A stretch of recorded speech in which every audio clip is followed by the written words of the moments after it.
inspirational content for daily life. I always share spiritual enrichment content as well as social content for everyday life, which I hope will be very beneficial to my viewers like you, so that you can become a better version of yourself. We all are trying and as striving and aspiring to get better every time, every day of our life, and so that we don't remain the same. Change is the only permanent thing in life. If you don't change at all, then you are not alive.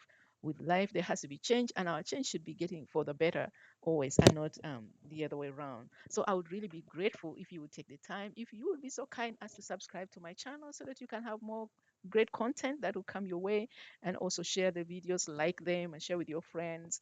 And I'm always working so hard to try as much as possible to bring better quality videos and also great content for you, my great and wonderful viewers. Thank you again for coming. And today, without further ado, I want to just say that I'm coming with part two of what I shared the last time.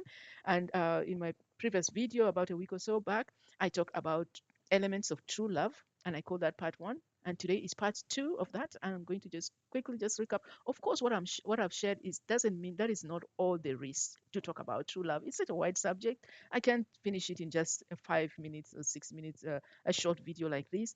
However, these are just highlights that I'm sharing that I hope will be beneficial to you as you add them to your life, that you can find them to be a blessing. So today, to quickly recap, before I talk about today's content, I would like to just quickly recap in the other video, which you can find in my other videos.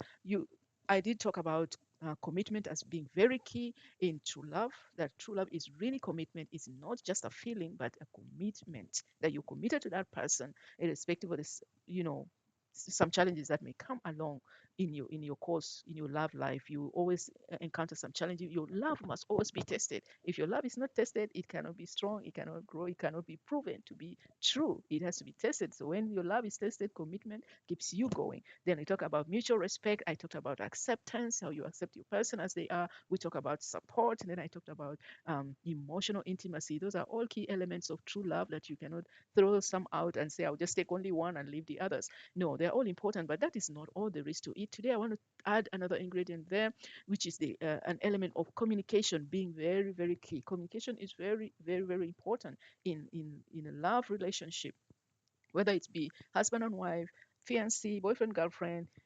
Communication is key in all types of relationship.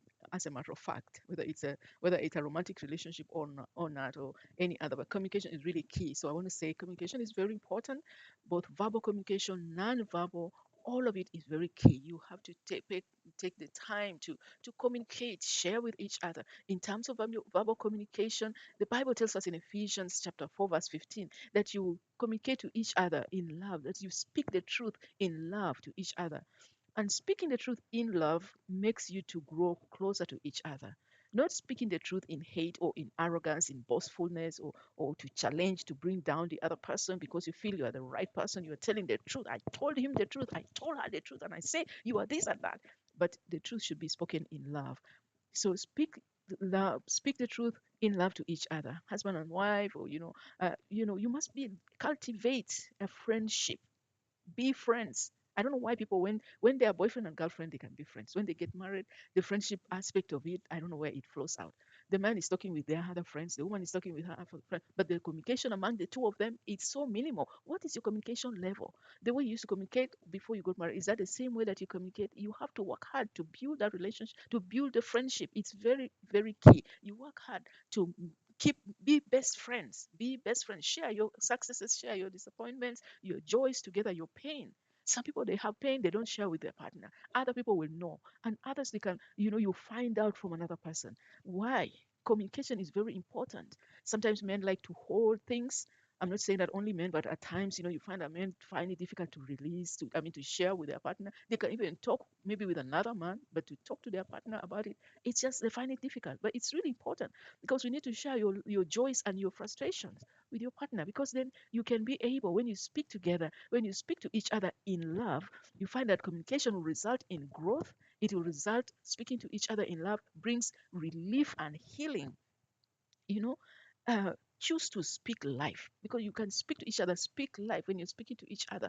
Do not speak negative things that bring death, because Proverbs chapter 18 verse 21 says that life and death is in the power of the tongue. How do you speak to your partner? How do you speak to your relationship? How do you speak life or do you speak death? Do you speak positive things or just negative things? You don't see anything good about that person, then why are you together? I mean, if there's nothing good that you can't say, really, if you can't say good things, I mean, yeah, choose life. Choose to speak life. Choose to speak strengths. Choose to edify. If you want to improve the relationship, you have to speak life. Communicate. Learn how to communicate well. The way you talk to that person.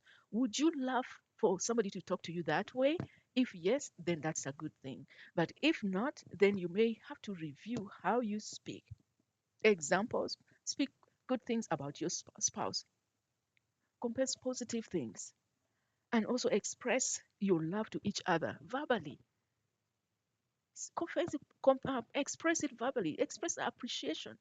If you appreciate them, if they've done something good, express it verbally. Why? What is good? It's important. That's all part of communication. Speak about the things that you do or you do not like.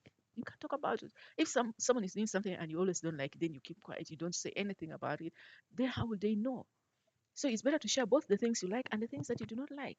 You speak to edify and also speak the truth and be transparent. Those are really key. So really communication is a very wide subject, and I will not be able to finish the entire thing. But also the communication is not only in words, but it's also nonverbal. Your body language, how you behave. Some people, they're just aloof. They come home, the only thing they are always on their phone. They don't have time. In the car, they don't talk. At home, they don't talk. Everyone is on their phone. Everyone is on their phone. you know it will begin to communicate that there's a gap growing between. So you have to intentionally uh, tear down those walls and bring in that closeness. It's very important. Non-verbal communication includes the way you behave, the actions you take, the things you do. Maybe you decide to, some people, oh, she bought land, I never even knew about it. He bought land, he bought this, or he opened another account and I was not even aware of it. All the things, those are communications, non-verbal, but it can send a message to your partner. So pay attention to communication. It's very key in true love. If you cannot, things that are key are very important to you. For instance, you know things that are real, that valuable to you, and you cannot share it with your partner, then you really have to wonder whether you truly did, whether that is how you can express true love to that person. So as I wind up on this video, I want to say, don't take each other for granted. Do not take one another for granted. Don't take for granted that that person loves you, or she loves you, or he loves you. Do not take it for granted. People who take their partner for granted, really, they're just toying with the relationship. You are not giving that relationship the attention that it deserves. So let's focus on all these things, and it will help build strong relationship, bring commitment, have mutual respect there, have accept the person as they are, and also provide support, emotional intimacy, and communication is key. Respect, love, kindness is very important. So I'll bring this video to an end at that point. I hope that I've added some value to you today. God bless you, and I wish you a wonderful crossover to the new year 2025. And I also hope that you had a great Christmas. I say goodbye for now, and I'll come back again with other content. Thank you for watching. Please like and share. God bless you. Thank you. Bye bye.